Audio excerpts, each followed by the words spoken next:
પાટણ નગરપાલિકામાં કારોબારી ચેરમેનની name plate મુદ્દે વિવાદ ઉગ્ર બન્યો છે.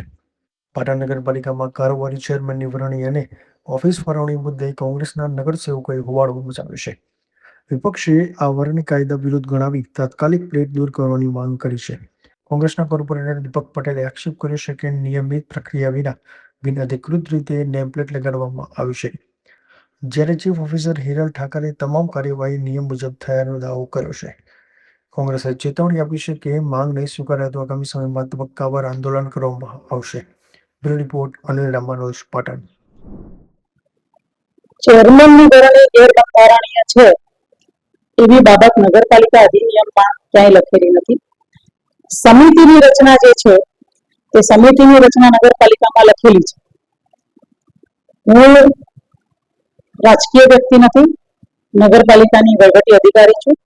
આથી વિપક્ષ દ્વારા અને શાસક પક્ષ વચ્ચે જે કોઈ પણ પ્રકારની રાજકીય નિવેદનબાજી થતી હોય અથવા વિરોધ થતા હોય તો એ બાબતે સત્તાવાર કોઈ નિવેદન આપવાનો મને અધિકાર નથી અને એ માટે હું અધિકૃત નથી.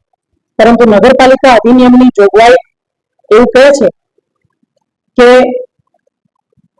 કેબિન બનાવવી એ તો પહેલા પણ હતી અને જે તે ચેરમેનની કે ઉપપ્રમુખની ને પ્રમુખની કેબિનો હોય તો એમાં એ હોય એ પણ કંઈ ખોટું નથી. અને કારોબારી ચેરમેન તરીકે સંગઠને કદાચ કારોબારી ચેરમેનને જાહેર કરેલા છે તો નગરપાલિકા અધિનિયમમાં તો એવું લખેલું નથી કે શ્રી નીલમ પટેલે ખુરશી પર ન બેસવું. આવું કોઈ બાબત હોય તો એ બાબતે કરણ થાય. બાકી આજે આવેદનપત્ર મને આપવામાં આવ્યું છે એ બાબતે હું એ લોકોને લેખિતમાં જવાબ આપીશ.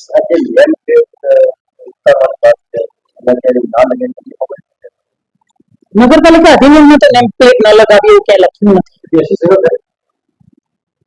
કોઈ પણ મેમ્બર કેમ ન બેસી શકે?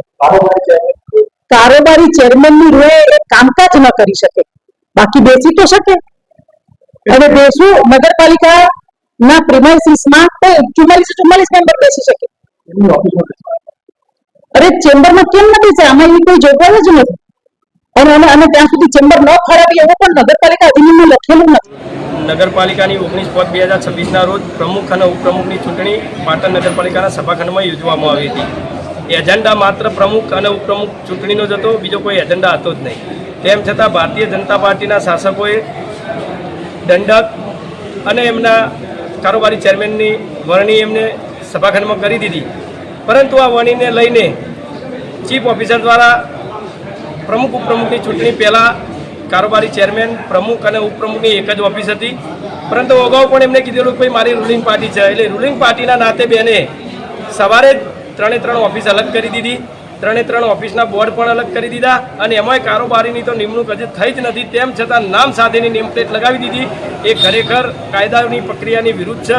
એ નેમ પ્લેટ લગાવી જ ના શકે અને ઓફિસની પણ ફાળવણી જ્યાં સુધી ચેરમેન નિમાય ના ત્યાં સુધી એ ઓફિસની પણ ફાળવણી ના કરી શકે. પરંતુ બેનને કાયમ દરેક બાબતે ગોળ ગોળ વાતો કરી અને લોકો, પાટણની જનતા અને મીડિયાને પણ ગેરમાર્ગે દોરવાના પ્રયત્નો એ જ્યારથી પાટણ નગરપાલિકાના ચીફ ઓફિસર બન્યા છે ત્યારથી જ કરે છે. એટલે ખરેખર એમને પોતાની ભૂલ સ્વીકારી અને આ બોર્ડ તાત્કાલિક ધોરણે ઉતારી લેવું જોઈએ. જો ટૂંક સમયમાં ઉતારવામાં નહીં આવે તો અમારા આગામી સમયમાં પણ અલગ અલગ કાર્યક્રમો આપવા પડશે. એ અમે આજે ચીફ ઓફિસરશ્રીને જણાવીએ છીએ. ખરેખર એ પાટણ નગરપાલિકાના ચીફ ઓફિસર છે, ભાજપના ચીફ ઓફિસર નથી.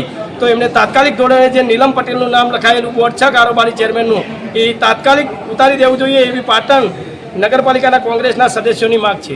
ખાસ કરીને નગરપાલિકાની અંદર વિવિધ સમિતિઓની ચેરમેન તેમજ સમિતિની કેવી રીતે રચના થાય? દરેક પહેલાં તો પ્રમુખ અને ઉપપ્રમુખની રચના થાય. ઉપપ્રમુખ પછી રચના થઈ ગયા પછી પ્રમુખશ્રી બોર્ડ બોલાવતા હોય છે વિધિન 3-4 દિવસની કે 5 દિવસની અંદર, અને 5 દિવસના બોર્ડમાં આખી પ્રોસિડિંગ છે અને પ્રોસિડિંગ પ્રમાણે પહેલાં સમિતિઓની રચના થાય. સમિતિઓ બની ગયા પછી જે તે સમિતિના ચેરમેન નિમાય. આ એક પ્રોસિડિંગ છે અને પ્રોસિડિંગ પ્રમાણે જ કામગીરી થવી જોઈએ અને કાયદાની આ પ્રક્રિયા છે. પરંતુ આવી કોઈ પ્રક્રિયા થઈ નથી. હજી પ્રમુખશ્રીએ બોર્ડ બોલાવ્યું નથી. તેમ છતાં કારોબારીની નિમણૂક અને કારોબારીના નામ સાથેની ચીફ ઓફિસર દ્વારા જે નેમ પ્લેટ લગાવી છે એનો અમે કોંગ્રેસના સદસ્યો સખત શબ્દોમાં વિરોધ કરીએ છીએ. શું કાર્યક્રમો